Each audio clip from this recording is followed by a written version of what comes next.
Hi friends, வணக்கம். Welcome to தோழிகளின் சமையல் in America. இன்றைக்கி நம்ம ஒரு அட்டகாசமான ஒரு ரவையை வச்சு ஒரு ஈவினிங் ஸ்நாக்ஸ் பார்க்க போகிறோம். இது சட்டுன்னு ஒரு 10 மினிட்ஸ்க்குள்ளே நீங்கள் பண்ணிடலாம். ஸோ வாங்க எப்படி பண்ணுறதுன்னு பார்க்கலாம். இதுக்கு நான் வந்து ஒரு கப் அளவு ரவை எடுத்திருக்கேன். ஸோ வறுக்காத ரவை தான் எடுத்திருக்கேன். கொஞ்சம் ஒரு கையளவு துருவுன கேரட் சேர்த்துக்கலாம். அப்புறமா வெங்காயத்தை வந்து குட்டி குட்டியாக கட் பண்ணி வச்சுருக்கேன், அதை சேர்த்துக்கிறேன். ஒரு கைப்பிடி அளவு கொத்தமல்லி சேர்த்துக்கிறேன்.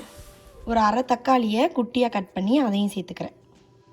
அப்புறமா 2 பச்சை மிளகாவை கட் பண்ணி அதையும் நம்ம சேர்த்துக்கலாம்.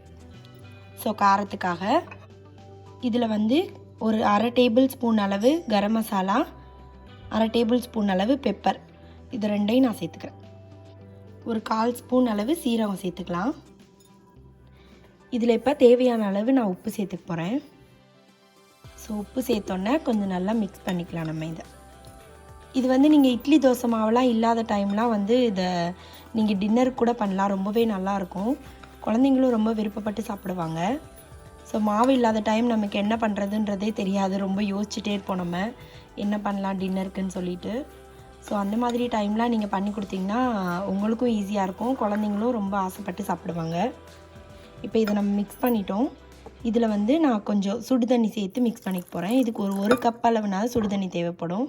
ஆனால் நம்ம வந்து கொஞ்சம் கொஞ்சமாக சேர்த்து நம்ம மிக்ஸ் பண்ணிக்கலாம்.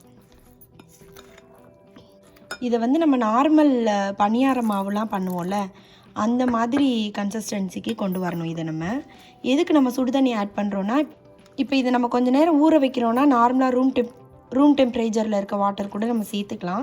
ஆனால் நம்ம இப்போ ஊற வைக்க போகிறதில்ல, உடனே நம்ம பண்ண போகிறதுனால நம்ம கொஞ்சம் சுடுதண்ணி சேர்த்துக்கிறோம்.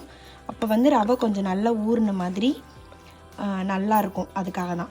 ஸோ நான் இந்த மாதிரி மிக்ஸ் பண்ணியிருக்கேன். ரொம்ப தண்ணியாக மிக்ஸ் பண்ணிட வேண்டாம். இதுக்கு நான் 1 கப்பு ரவைக்கு வந்து 1 கப்பு தண்ணி ஊற்றிருக்கேன். ஸோ ரவையை பொறுத்து தண்ணியோட அளவும் மாறும். ஸோ நீங்கள் அதை பார்த்து நீங்கள் அதுக்கு தகுந்த மாதிரி சேர்த்துக்கோங்க. இப்போ நான் ஒரு பணியார சட்டியை வச்சுருக்கேன். இதில் வந்து கொஞ்சம் எண்ணெய் தடவிக்கலாம். நம்ம கொஞ்சம் நல்லாவே எண்ணெய் தடவிக்கோங்க. அப்போ தான் எடுக்கிறது கொஞ்சம் ஈஸியாக இருக்கும். இப்போ இதில் வந்து நம்ம செஞ்சு வச்சுருக்க மாவை பணியாரமாக நம்ம ஊற்றிக்க போகிறோம். ஸோ இந்த மாதிரி ஓரளவுக்கு ஒரு ஹாஃப் இது வர அளவுக்கு ஊற்றினாவே போதும். ஸோ இந்த மாதிரி நம்ம பணியாரமாக ஊற்றி எடுத்துக்கலாம். நம்ம வந்து நார்மலாக தோசை மாவில் பணியாரம் பண்ணுவோம் இந்த மாதிரி, அது ரொம்ப நல்லாயிருக்கும். ஸோ அது மாதிரியே இதுவும் ரொம்பவே டேஸ்ட்டாக இருக்கும். ஸோ என்ன டிஃபன் பண்ணுறதுன்னு நம்ம யோசிச்சுட்ருக்க டைமில் ஒரு 10 மினிட்ஸில் டக்குன்னு நமக்கு டிஃபன் ரெடி ஆயிரும். இது கொஞ்சம் நேரம் மீடியம் ஃப்ளேமில் குக் ஆகட்டும். கொஞ்சம் குக் ஆனதுக்கப்புறம் நம்ம திருப்பி போட்டு குக் பண்ணலாம். இப்போ பார்த்திங்கன்னா நமக்கு ஒரு சைடு நல்லா குக் ஆயிடுச்சு. ஸோ இந்த ஸ்டேஜில் நம்ம இன்னொரு சைடு அப்படியே திருப்பி போட்டுக்கலாம். இப்போ எல்லாத்தையும் திருப்பி போட்டாச்சு. இது கொஞ்சம் நேரம் நல்லா குக் ஆகட்டும். இப்போ இது நமக்கு நல்லா வெந்துருச்சு இந்த பணியாரம் 2 சைடும். இது எல்லாத்தையும் நம்ம எடுத்துடலாம் வெளியில். இதே மாதிரி எல்லா பணியாரத்தையும் நம்ம ஊற்றி எடுத்துக்கலாம்.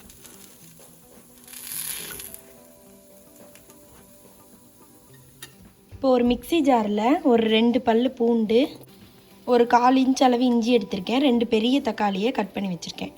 ஸோ அதையும் சேர்த்து நம்ம நல்லா அரைச்சி எடுத்துக்கலாம். அரைச்சி எடுத்துட்டு நான் உங்களுக்கு காமிக்கிறேன்.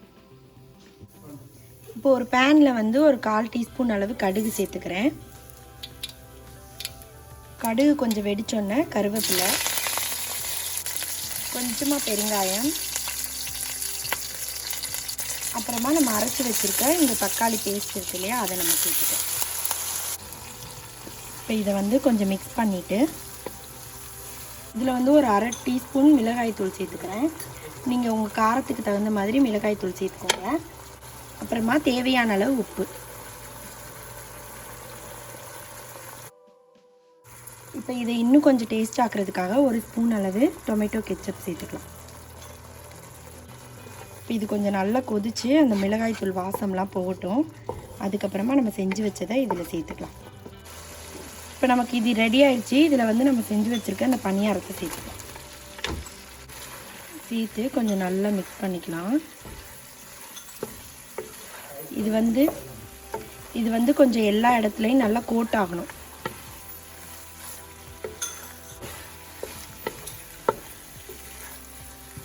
ஃபைனலாக இதில் கொஞ்சம் கொத்தமல்லி சேர்த்துக்கலாம். இப்போ நமக்கு சூப்பரான ஒரு ஈவினிங் ஸ்நாக்ஸ் ரெடி ஆயிடுச்சு. நீங்களும் இதை உங்கள் வீட்டில் ட்ரை பண்ணி பாருங்கள். உங்களுக்கு இந்த ரெசிபீஸ் பிடிச்சிருந்தா லைக் பண்ணுங்கள், ஷேர் பண்ணுங்கள், கமெண்ட் பண்ணுங்கள், சப்ஸ்கிரைப் பண்ணுங்கள். நன்றி, வணக்கம்.